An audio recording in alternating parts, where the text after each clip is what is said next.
Oh, this is gonna be good. All I do is win, win, win, no matter what. Got money on my mind, I can never get enough. And every time I step up in the building, everybody hands go up.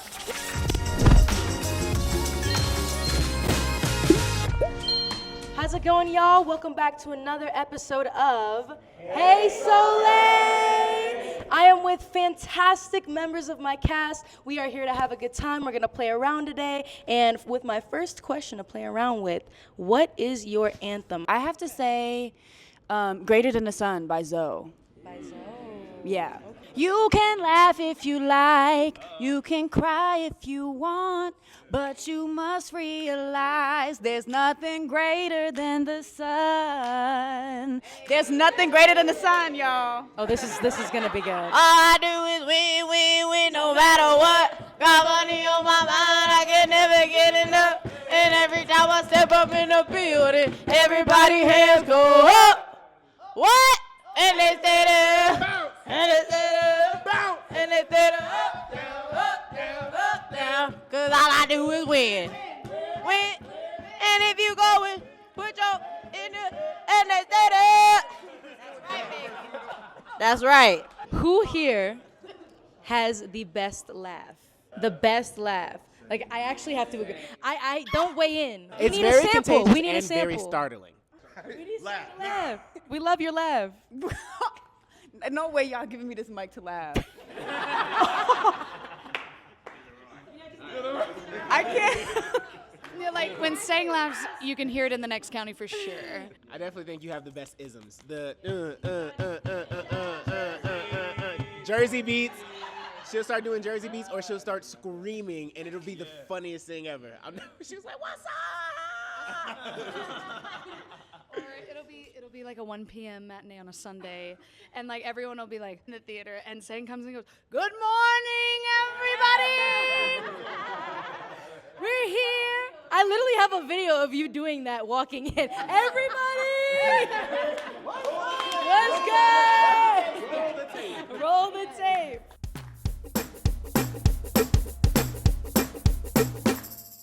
So, great interview incoming. Jaylen T. Bryant. I am so excited to interview him. Jaylen is just a ball of sunshine. He's one of our swings. He understudies Nuck, he understudies Reek, he understudies Q, he understudies 4 tracks with lines and directions and dances, and it's a lot. So I want to really get down into how you get into your character work. Because one thing I've noticed about Jaylen is he has a notebook full of the character's thoughts. Things that the character would do as them, things that they would like, their likes and it's beautiful work. So I want to know what your process is behind that. Yes. The notebook you're referring to, I like to create a journal for any character I take on. So I had to do 4 for this show. Obviously Nux was the most extensive. Of course. But yeah, I think what the process is for me, specifically for this show, because this was my first time swinging. Wow. And I really wanted to get a good grasp on what the characters were like, especially because Nuck is a little different from me. He's a little different. Just a little different. Just a little. Only Not a little that bit. much. But I wanted to really be able to step into the shoes, and I enjoy a challenge. Wow, and so with a lot of guidance from Monet and some talks with Michael about not being so bubbly, I was able to really find a place where he would sit within me. I channel a little bit of my brother. I channel a little bit of my father. And I really kind of take my time with each character before each show as well. If I have the time to do so. Absolutely. 'Cause sometimes it's a mid-show swing on and you ain't got that time. No, right. But I try to take at least 30 minutes with the character, try to check in on notes, blocking notes as the actor, and then I remove my actor brain out of the equation and I just spend time as a character, like what do I want in these scenes, and really go through my checklist of things. You know what I mean? Yeah, I've gotten a lot of questions, especially as an understudy, especially, I'm sure it's different as a swing because, you you are able to have that time off stage to really focus on the character. But I know it can be a little daunting when someone calls out mid-show. I just asked TT about mid-show swing on. So like throughout all of this, right, you know, you're preparing for things. I'm sure there's a work-life balance. Yes. My question to you is like, how do you find that? And are you in more of a soft life era or are you in like a hustle era right now? Well, I am in a hustle era. Absolutely. Really, because, okay, here we go. I think buckle up, everybody. one thing that is really easy to do when you have a job like this and you have like the financial stability and the creative stability is to just like run out of creative juice because you're giving all your energy to the show. With this is my first time being in an offstage swing. I found myself having a little bit of extra time where I'm not really in a creative burnout. Right, yeah. And so like I've been really trying to get more into writing my own music and doing a little bit of poetry and whatever I can really do. Or if it's just like filming a self-tape randomly, or if it's not random, you know what I mean? Okay? Or like getting things ready for reels or whatever the case may be. Just trying to use my time wisely because my last contract, I didn't necessarily do that. I was just like, I had so much free time and now like I have so much to do. No, exactly. So I'm like trying to use my time wisely. That's how I like to think of it. Amazing. Well, wow. Thank you for coming in. Absolutely. Jaylen, listen, one thing about Jaylen and I, we love a good sushi thing. So we'll probably grab some of that after the show. And if you don't like sushi, something's wrong with you. Okay. Anyways, thank you for coming in. Really appreciate you. Incredible answers and a wonderful inspiration for people to look up to. Look at him, know the name, memorize it. Okay? Oh my God. Absolutely. Thank you for coming in. Thank you for having me. Absolutely. Hey, Not a problem. Soleil. Bye, Soleil.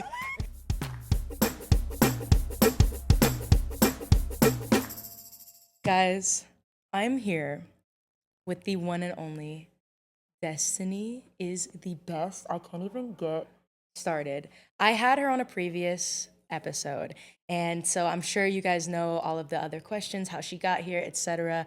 We're gonna skip all that boring stuff. We're gonna go straight to her things that she likes to enjoy, because one thing about Destini, not only is she one of the best dancers that I've seen in my entire life, she's also an incredible friend. She is a wonderful cook. She loves reality television, so that's what we're gonna talk about. do. She does. So this is gonna be a lot of fun, Destiny. Okay. So honestly, you should see her plates on Instagram. I want to know, has there ever been a meal that you've cooked where you're just like, I literally could eat this every single day of my life? Yeah, I think currently right now that's my tuna salad. It's so crazy because I like I'm a chicken salad girl because my dad like always would make that. And so actually it was like in Detroit, I messaged him, was like, send me the recipe, please. Because I forgot that it's like easy to make, whatever. And so then me trying to be like healthy and protein and all this stuff, I'm like, oh, tuna's a better option only because I can get more in, you know? And so you make a big batch of it and then you can just pair it with so many things. And it's like weird because my plates are always just like a jumble of stuff, but it looks so good. good. I've had my tuna salad. It's a Pinterest board every day. It's so good. Yeah, her tuna salad. I'm not even gonna lie. I'm gonna confess it on this podcast. Really good. I have snuck bites when you're not looking. It's okay. It's a big batch. Everyone can taste. Really good. It's very good tuna salad. I love. But yeah, usually after a long day of work, you know, if we're really tired, you know, Destiny and I, we will put on Temptation Island. This show is something. Let me tell you. Go ahead. Tell us. It is something. Well, I need we need to watch another episode. Yes. But it's just the whole premise of the show, like it is it is so stupid, but it's so good at the same time because I'm just like, this can't be real life. Yes. There's no way. The men on there. It's actually insane. It's actually insane. Is there like a reality TV show that you love that you're just like, this is the greatest show, I can't be topped? Okay, but like saying greatest is kind of crazy because a lot of reality TV shows are just honestly different. like crazy and like what the heck. But what's the most entertaining for you? Me, I'm a Love Island girly. True. Through and through. 100%. Like, from the beginning. UK though first before USA. She's been trying to get me to watch Love Island because UK. if you're a real Love Island like watcher, you know that UK is better.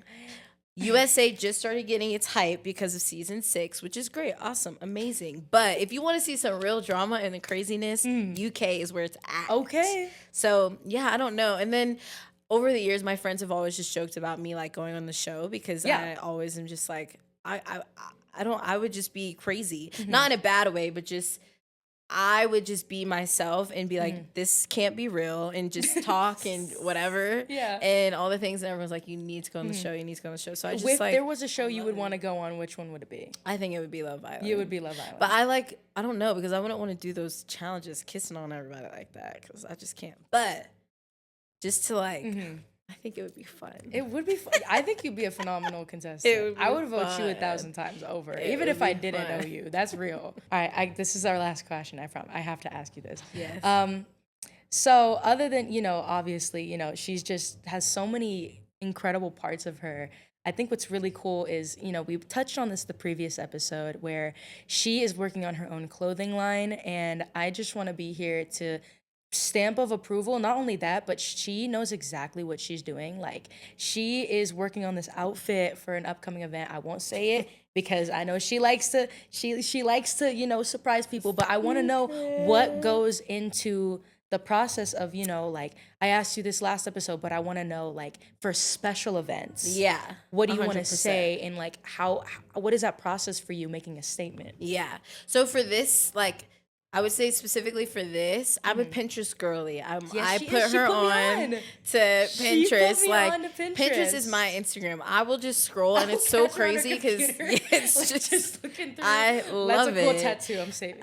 Yes, I just love it. But I think about like the specific event. So this will be our opening. We'll be in LA. We're in Hell's Kitchen. I think about the show. So I want to have some like ode to it. So like 90s incorporation in my brain is like where I want to go. And then I think about my personal style. I am a street girly at heart. I'm not too dressy and stuff, but I am still like girly girl. So I like to mesh those vibes together. So I'm just thinking, okay, 90s Hell's Kitchen, Alicia Keys, where she has some really like, she's I would say like a fashion icon. She knows what she's 100%. Doing. She has great style. 100%. So just like I would go back and always just kind of look at the things she wore in that time frame. And she captures it perfectly. Look what she's got on right now. This is crazy. So cute. But yeah, I think it's just, I think about the event, what I want to represent, and then like thinking about my personal style and like fuse it all together. So like, in this, what I'm creating is like a tight, unique top, but then like super baggy bottoms and stuff, just because that was like the thing back then, but it still shows like a piece of me, what I'm creating at the top, and having like I always like a statement, something, whether it's an accessory, the top, the bottom, something statement wise. So yeah, that's how I just like think about things and put it together. And absolutely.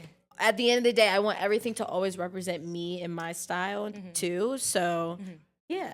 Wow. I'm telling you, like, my sister, I'm not exaggerating when I say amazing friend, like, truly incredible human. So glad to have you back again. I'm sure it won't be the last. It won't. And can we get a baby? And can we get a little funny sentence in your voice? A little baby, what's going on? Yeah. Destini Hendricks, everybody.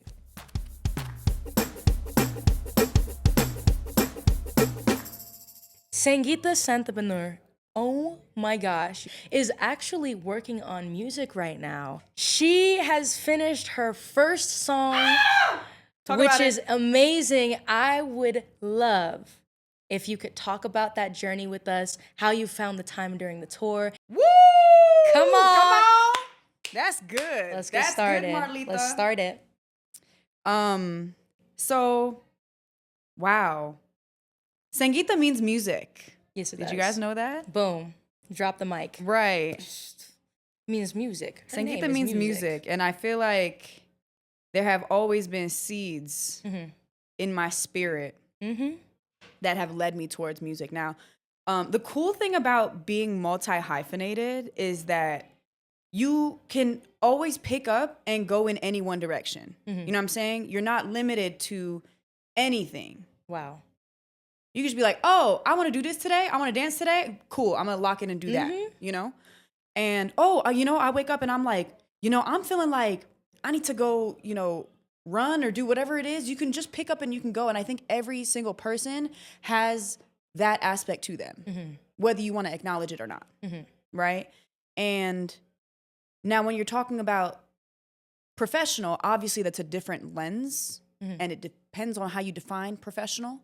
But in my lived experience, I see it as, hey, I am taking this skill and I'm developing it on a job and on an active job, something that is funding my life. Yep. And that's how I deem professional at this moment in time. Absolutely. All right. So I think once I started to embrace that part of myself, and a lot of that started here on tour because I felt like a lot of things were able to really settle. I think those seeds of like, Sang wants to make music, Sang wants to make music, started to sprout. So I feel like I'm just following an inner calling. And sometimes that takes like peeling back the layers. So it means writing a draft, throwing it out, writing a draft, throwing it out, writing a draft, and just continuing to go through that process. And sometimes it takes putting it down and like going to live life a little bit, hiking in the mountains. Absolutely. You know what I'm saying? Like talking to a family member, going to a solid core class, doing things that are just like, I'm just going to do this. And it's, whether you know it or not, enhancing your lived experience. But yeah, I don't know. One day I just was feeling super inspired by actually a writing group that Marley started. One of our very first experiences together was a group chat that was like, hey, let's make music. Yeah, pretty much. With anyone that was interested. And I think that was one of our like first weeks on tour with Hell's Kitchen. And so that's what we did. And, she wrote a verse and I wrote a verse and Chike wrote a verse and Ethan produced it. Oh my god! Like it was literally just like a, really, like a homemade cool. project. It was very cool. And we did that within like maybe 2 hours. Yep. And I think from there I was like hella inspired. So I go back to my hotel room. I'm on YouTube. I'm like searching different beats and stuff. I'm like, I don't know. I'm just throwing shit. I'm like, what's gonna stick? Just throwing shit. Took a feeling that I was kind of harping on. Decided to expand on it. And the interesting thing about feelings is that they're pinpoints in time. All right. Feelings are not things that are like constant. You're in this constant state all the time. It's actually just pinpoints. So now I think about that song that I ended up finishing and just putting so much fuel into. And I'm actually brought back to a specific moment in time. I'm brought back to a specific emotion for a very specific scenario that I don't know if I'll ever feel again. But God, I feel like I have a timestamp of that moment. Amazing. And that's pretty fire. It feels like a journal entry. It feels like I collected a sticker and I put it on my water bottle and it's like, oh, this is from this point in time. And I can track it. So I think the more that I encompass music being pinpoints in time for my specific life journey, the more gratifying it feels and the more I'm actually able to produce. Absolutely. So it's from a place of expression rather than a place of like, this is what everybody want to hear.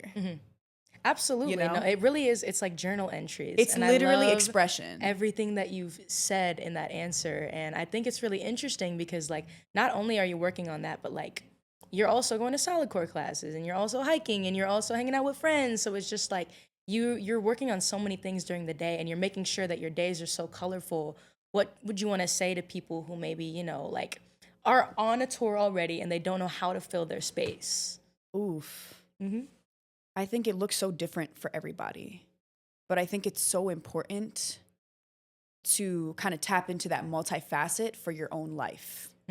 So I know what fuels me because I've had to spend a lot of alone time and kind of sit with my thoughts and be like, what do I want to do with this time before I got to go do my show?